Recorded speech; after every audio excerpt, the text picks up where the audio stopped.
Ito pa oh, kailangan pa ng konting bawas lang na. Konting-konti. Yung bakod nyo ha. Na? Sige. Okay lang. May bilang kayo dito sa binagsak?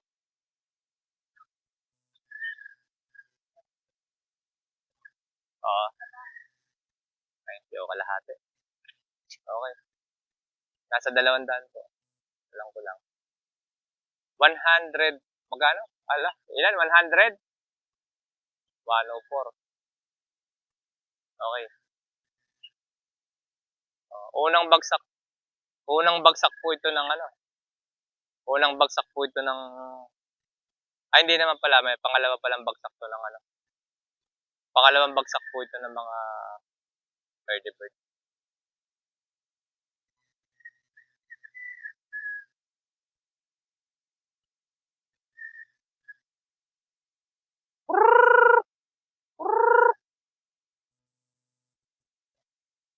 Alam niyo po, ako kahit ganito lang ang bilang natin, ibig sabihin, hindi naman po ganun kadami. Sabi ko nga dito sa akin kasi pag nakapag-produce po ako ng 1,000 sa isang taon, masaya na po kami. Quality po ang palo ng manok. Saka mabigat po talaga sa bulsa. Kahit po naubos ang manok namin, ibig sabihin na bibili po lahat. Healthy po sila. Complete vaccine na po yan. Once na binaba po dito, complete vaccine na po yan. Ayan. Malawak pa po ito. Actually, yung nasa kabilang bakod na ito, sa lolo po namin to. 2 hektarya pa po ito. 2 hektarya. Sa likod po ng bakod na 2 hektarya pa po yan. Sa may mangga po na yan, kaya. Hindi naman po namin mapuno ng manok yan. Hanggang sa dito lang kami na expand. Okay na po. Sabi ko nga po, pinoproduce lang kasi namin yung na-dispose lang. Yung iba kasi overproduction. Tapos daming bulok. Yun po ang masama doon. Yung sobrang dami ng palay mo tapos ang hina. Okay, so kami naman po dito, sabi ko nga, makonti man lang, kahit 1,000 man lang, o 1,500. Isan 1,500, 1,500 patas po yan kasi may kasama babae. Nung nakaraang taon, nung nakaraang pandemic, yung mga babae talagang as early as 2 months, na namin kinakal na namin kasi mabigat din sa bulsa yung patuka. Naubos din naman po yung babae. Bibili din po. Mas marami pa nga ang babae. Kasi sa isang set, isang tryo, 2 babae kaagad ang kasama. Kaya itong taon na ito, maaga din ako naubusan ng ulit. Yan, multiple winner po ang mga broodjack nito. Napakagagaling po. Tapos matagal na panahon ko po silang hawak. Matagal na panahon ko po silang dinevelop. Tapos hindi po tayo nang hihinayang gumastos na subukan po sila sa Manila Arena. Kahit po wala tayong slot doon, napakarami naman po nating kaibigan, mga boss, na may mga slot doon na isang tawag lang matutuwa pa po na makapag-entry tayo sa slot nila. Okay, dahil alam nila na ang puntos ay umi-score. Sigurado. Okay, hindi pa po kami napaglamangan ng talo sa gitna. Kung sa bilang na lang ang pag-usapan sa panalo. Okay, so sa taon na ito, isa dito yung ina-upgrade ko ngayon na sa tingin ko bubulusok na naman ay yung mga blues namin. Kasi itong taon halos wala ako na production. Pinahinga ko lang pero nandyan po sila. Tapos yung mga Ruby Gold ko, mga black na pinagsa-champion natin recently, mga white, at saka yung Haskell na dami. yung panalo. Marami po sila, mas marami ngayong taon. Kasi yung ginamit ko pong mga materialis nung nakaraang taon, sariwa pa. Batang-bata pa po yung mga ginamit kong stock. So, kung marami silang panalo, at batang-bata pa yung stock mo, repeat lang. Yun lang po yun. I-repeat mo lang yung breeding set na ginamit mo. Mapoproduce yung pulis pabalik. Okay, so nagkakaroon lang tayo ng changes dahil pag kailangan mo magpalit na at tumatanda yung breeding materials mo. Okay, ito po, mga 2 days pa lang po ito na ibagsak dito. Sinabayan pa po kami ng ulan kahapon, kaya makikita nyo basa ako. Hindi dry feeding po sila ngayon, no? Makikita nyo po, dry feeding. Okay, dry feeding pa po sila. Pero after 1 week po ito, change po namin ito sa wet feeding. Okay. I-share ko po sa inyo kung bakit po maganda sa wet feeding.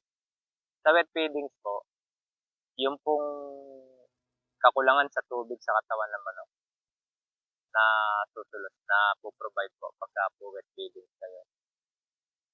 Okay. Tapos, kasi po hindi lahat yan na ganito, nainom lahat sa ganito. Kasi yung iba tinatamad uminom. Ngayon, ang kinaganda ko na sa pagbuo ng bagsak dito nila, eto nga ho, nagsisimula na sila mangain ng lupa, damo, lupa. Yan po yung sustansya ng mineral ng lupa, mga bulate. Yan, bulate, damo. Meron po yan, vitamina po sa kanila. So far, maganda po yung panahon. Kahapon, bad trip kasi pagkabagsak dito, maya-maya, ulan. Hindi pa sila sanay. Tapos, makikita nyo po, may mga hapunan po dyan. Dito po may ilaw yan. Unang gabi, yan. May ilaw po yan sa gabi. Dito po muna sila nagkukumpulan sa loob. Ano, asahan nyo po, after 1 to 2 weeks lang, pakaunti na po ng pakaunti dyan. Dito nyo na po sila makikita sa mga mangga. Okay. After 2 months po, wala na po kayong makikita dito. Nandito na po lahat yan. Kaya kung may gusto man pumasok din magnanakaw, akit siya ng mangga. Mabubulabog na ho dito. Mabubulabog na ho ng mga dito. May pumasok. Ayun, so doon kabila po na bakante pa. Babagsakan din po yun. Meron pa pong batch sa to. Meron pa po kasing 2 batch sa early bird na hindi pa na babagsak. Inaayos pa po niya. Pakikita ko lang. So, nag-ano pa sila dito. Matagal din po na bakante ito dahil nung ma-harvest po yung mga late born namin, pinakahuling batch, nag-focus kami sa pagpipregon at marami po kaming order. Lumaki ng lumaki itong damo. Okay, kulang din ako sa tao ngayon, kaya nagdadagdag pa kami ng tao. Ito, isa po ito, bakante po ito, sana ito, aalpasan din po ito. Ibang batch. Ayun, nakita nyo, nililinis pa lang ang bako. Naanohan na siya. Tubuhan na siya ng mga damo. Yan, ayos na. Ito. Okay, hopefully hopefully, hanggang matapos na naman po ang season na ito, hanggang makaabot na susunod na late born breeding, maayos po lagi itong mga manok natin. Kasi ang mga binibenta po namin, kagaya po ng mga nakakuha na sisi, po muna ako dito. Extend ko lang. Yung huling deliver namin ng sisi pala sa Baguio, saka dalawang broodstag ang ginawa niya.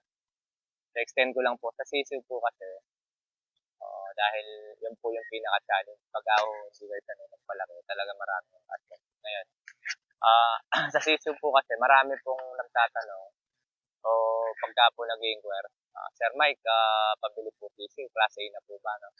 Kaya lagi ko sinasagot, Sir, ang mga manok po na yan, kung sa lahi po pag-uusapan, gilas, talento, magagaling po yan. Klase A po yan. Pero, nasa nagpapalaki din po yan. Siyempre, kailangan mapalaki mo silang healthy hanggang sa mapakinabangan sila. May mga bumibili po kasing backyard, sisiw lang din ang binibili no, dahil nga wala silang masyadong space. Ang problema, yung sisiw lumaki sa kulungan. Aka-experience na po ako ng ganyan. Talagang wala po siyang space. Ibig sabihin, nakabili siya ng kulungan ng manok, pinalaki niya yung sisiw sa kulungan. Eh di, doon na po nagkakandado yung mahina ang mga bagkus niya. Ang mga tuhod, hindi ko talaga maganda. Pagkalaking kulungan o yung alaga nyo, ang tuhod, pangit po talaga. Either papasok po yan o lalabas ang tuhod kalog. Ayaw mo mangyayari sa mga manok na siyempre, sabi ko nga, kahit ano mo sa breeding mo, kahit anong pagsisikap mo sa breeding mo, kailangan magawan mo ng paraan na yung mga alaga mo, lumaki silang as much as possible, yung by nature sila. Hindi ko namang pwede mo sabihin survival of the fittest ko sa mga manok. Talagang dito, wala naman pong predator dito, no? Dito sa lugar ko, bihila kami dito. Mga sawa, alos wala na po dito sa lugar ko na ito. Bibira. Sawa, minsan nakikita namin, nahuhuli sila sa sa bakod kasi may halong lampat din yung fence ko, yung galvanized ko na steel matting. Steel matting ang bakod eh. Dati kasi net lang talaga, napapasukan din ng aso. Eh ngayon wala na rin aso. Pabalik-balik sila sa pagkain. Ay, pabalik-balik sila sa pagkain. So, ano po ito? Nasa 200 po ito to 194. Dalawang batch lang po ito. Magkahiwalay po ito. Kaya po merong medyo malaki, merong parang medyo maliit na konti. Okay, after 1 week po ito, change feeding po ako dito sa mga to na wet feeding.